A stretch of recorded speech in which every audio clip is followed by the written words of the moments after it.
What do you want from your mother? Simple, straight. I want you to stop denying the past. I want you to stop denying the fact that Dave was not a good man in our lives. He might have had a good heart at some point, but something happened and he really did become a monster. Please, I need you to stop thinking of us as trying to break up you and Dave. What we were trying to do is defend ourselves from getting more hurt because we've already been trampled on. I've been punched in the face, I've been kicked. Give her something she can do to advance the ball here. Go to therapy or do something with us and be willing to hear the truth. We want to hear your truth too. I am eternally grateful that you are here. I have never seen you try harder for our family ever. This means so much to all of us that you're willing to sit here. It really does. Look at me, please. Look at me. I want you in my life. I just need to move forward with you, and the only way we can do that is by stop denying. We both have to own what we've done, and we both have to be empathetic and willing to listen to each other's perspectives because they're going to be different. They're going to be different.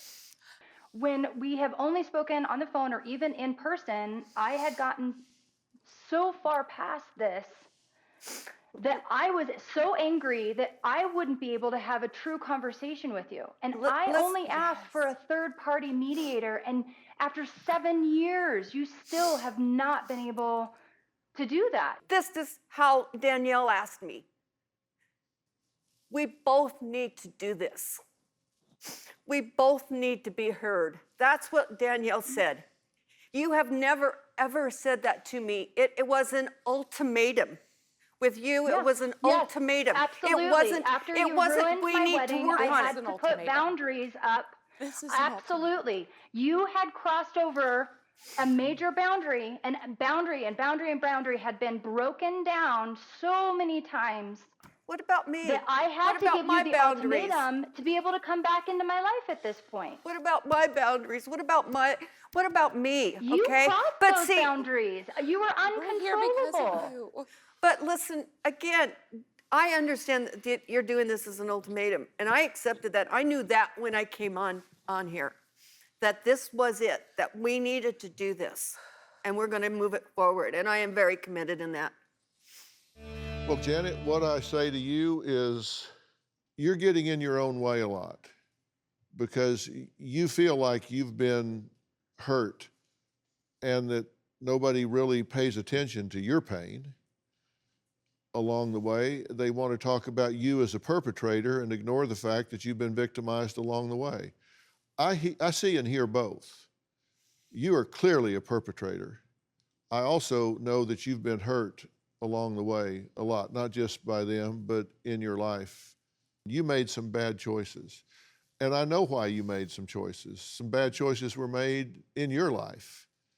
It caused you to make some bad choices. And Danielle, you talk about your mother being the victim, that no matter what you talk about, she turns it around to where she's the victim. Well, you know what? You're an adult. Yeah, I agree. And it's time for you to stop being a victim. And you have to set some standards and some boundaries in your life. Ultimatums are not a good way to negotiate because it doesn't leave anywhere to go. Yeah.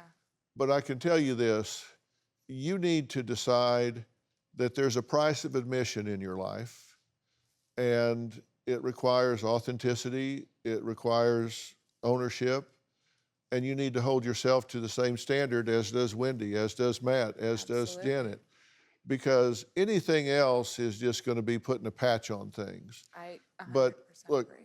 you can spend your whole life waiting to get something from somebody that doesn't have it to give.